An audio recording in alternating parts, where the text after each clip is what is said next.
How do you know if there's any real vanilla inside a bottle of extract or flavoring? In the United States, we seem to care a lot about this. The FDA has very specific requirements.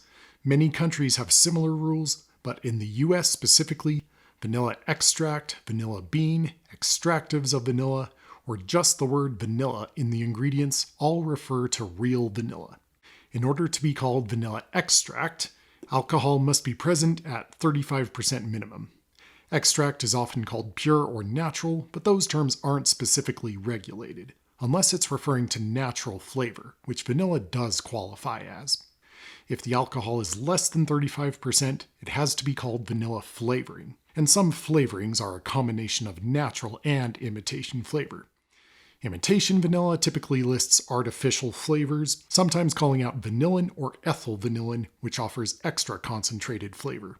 All things considered, labels are pretty clear, and you will know what you're getting, given that you always check the ingredients and not just the product's name. But labels don't tell you everything. They don't tell you the quality of the ingredients or how they were combined for the final product. If it's an extract, how was the flavor actually extracted? It's like a recipe that gives you ingredients but no preparation instructions. And not all vanilla is equal. Some beans may be picked prematurely, or stored improperly, or extracted differently. Any number of variables could affect the flavor. That said, the vast majority of vanilla is grown in Madagascar, and there are legal protections to help maintain the quality of exports, so I get the feeling that most real vanilla is worth the premium price. But imitation vanilla, there's a lot to be said here. It all begins with the curious fact that vanilla, as exotic as it is with its bouquet of hundreds of flavor compounds, has one standout: vanillin. I've heard it pronounced vanillin or vanillin. Either way, it's present at about 19,000 parts per million in vanilla beans. Compare that with other compounds that are only double-digit or single-digit parts per million. The curing of vanilla pods, treating them with cycles of sweating and drying for weeks after they're picked, is essentially a long and slow vanillin synthesis, giving time for the natural enzymes to do their molecular magic and produce more vanillin. If stored in the right conditions long term, beans can get a frost of pure vanillin crystals. The French call this givre, meaning frosted. This video is beautiful. Look at all those crystals. Vanillin occurs naturally in a wide variety of plants, but at much smaller concentrations.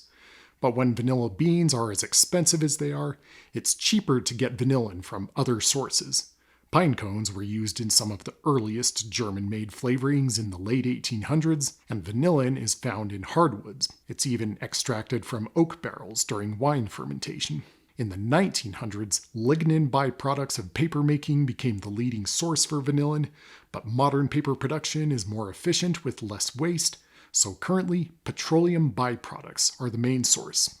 If ingredient labels were more detailed, imitation vanilla would have creosote in the ingredients list. That's where vanillin truly begins, specifically synthesized from guaiacol, which is derived from wood tar.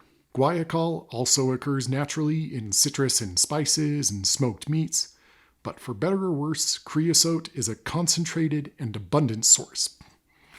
Pure extract isn't so obvious either.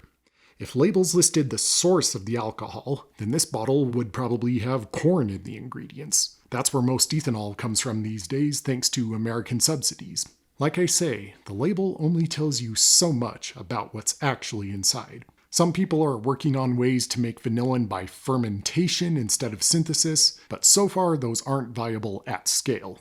There are other companies that make premium artisan vanillin, bio-based with sustainable wood harvesting, low carbon footprint, very hipster friendly, but interesting. It is worth noting that the demand for vanilla flavor vastly outweighs the pure vanilla that's available, so imitation is ultimately a necessary evil. While vanillin packs that pure flavor punch, it is simplified. The most reliable source I could find reports that vanillin makes up less than a third of the flavor of vanilla beans. Now, whether or not we actually notice all the other subtle flavors in the real world is a whole other question, one I'm excited to test out. But back to products and labels, people are often excited about coming back from a trip to Mexico with a big bottle of Mexican vanilla. Well, chances are you just got a big bottle of imitation flavoring. Real vanilla is never cheap, rest assured, and it's actually pretty hard to find in Mexico. Most beans grown there are exported to the US and Europe anyway. Regulation of products in Mexico is not so controlled, you can't rely on the labels. Real Mexican vanilla is awesome, it's just harder to find, and worth paying extra to buy it from a reliable vendor. Vanilla powder is a thing too, but maybe not what you'd think it is. Check the ingredients. It may be pure ground pods, or it can be pods mixed with a ton of sugar, or it may be an evaporated extract. Same thing with vanilla paste. A lot of paste has sugar as the #1 ingredient. Definitely check for that. This stuff is expensive. If you're going to spend $20 on a jar of paste, you want to be paying for vanilla, not sugar, you know? And finally, a note about the black flecks of vanilla seeds, in ice cream for example.